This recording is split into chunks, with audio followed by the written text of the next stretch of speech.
When I'm looking at the marketing mix and trying to figure out how to put the 4 Ps together, it really is somewhat of a juggling act. I mean, probably the most important thing for me is to be thinking about that first P, the product, or in this case, the behavior, and really thinking through, what's the most appropriate behavioral offering to make to this target audience, given what they already do. Now, of course, to make that decision, I've already been thinking through, well, what are some of the barriers, what are some of the incentives, what are some of the prices for doing that? But as I start making some of those decisions about the behavior, it starts influencing, well, where would be the best places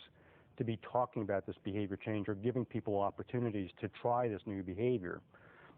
And of course, so then my distribution channels are all being influenced by that as well.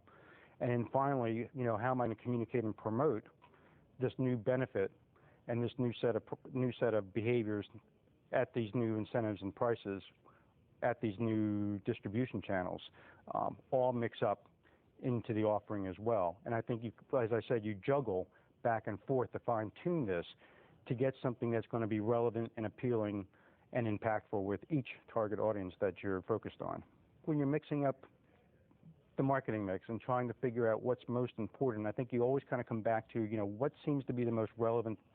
insights we've had from the target audience to tell us where we should focus more of our energies.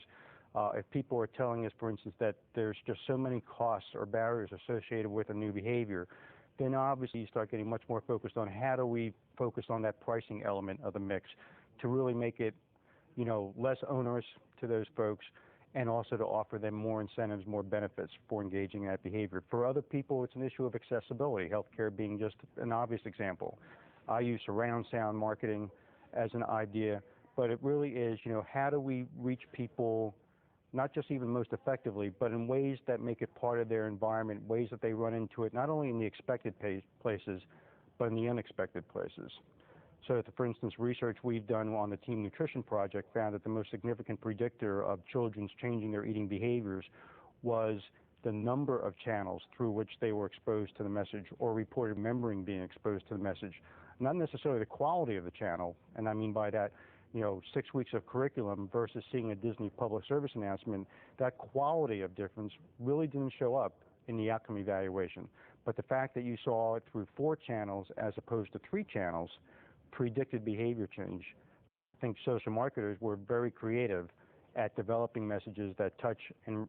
resonate with different target audiences. I think where we're really challenged and where we need more creativity is getting our messages out through not only traditional channels but non-traditional channels so that touch people in ways that really influence their lives. Using the consumer-based health communication model, one thing we also understand about audiences is that they have a lot of filters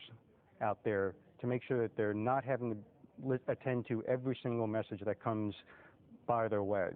And that it's really important to understand, what openings are there available to people where they'll be most responsive to your message. And what we mean by openings is not just what the right place is to deliver a message, and not even when is the right time to deliver the message. But when is that audience most likely to be in the frame of mind that they're going to be most receptive to, attend to, and then act on the messages you're delivering to them. So the opening idea, I think, is really where you're trying to figure out, what's the bullseye for my communication strategy.